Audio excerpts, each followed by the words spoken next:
DPRD Sumatera Selatan melaksanakan rapat laporan keterangan pertanggungjawaban atau LKPJ Gubernur Sumatera Selatan tahun anggaran 2018. Rapat dipimpin Ketua DPRD Provinsi Sumatera Selatan MA Gantada.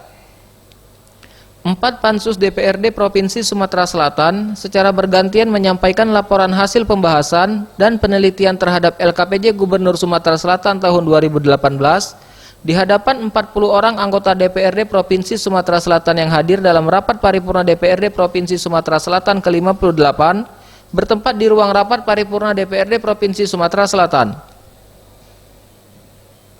Usai rapat paripurna, Ketua DPRD Provinsi Sumatera Selatan MA Gantada menjelaskan, meski secara keseluruhan dari laporan yang disampaikan pansus-pansus menerima LKPJ Gubernur Sumatera Selatan, namun tetap saja berisi catatan, saran, masukan, serta koreksi.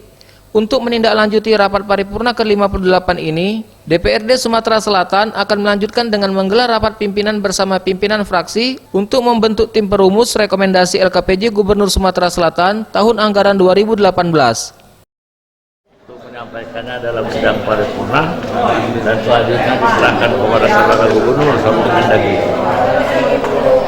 Kembang saran dan kritik dari DPRD yang sudah disampaikan tadi dikompilasi, digabungkan, diresume, kirimkan. Rapat paripurna sendiri akan kembali dilanjutkan dengan agenda penyampaian rekomendasi dari DPRD Sumatera Selatan kepada Gubernur Sumatera Selatan. Tim Liputan Sriwijaya TV.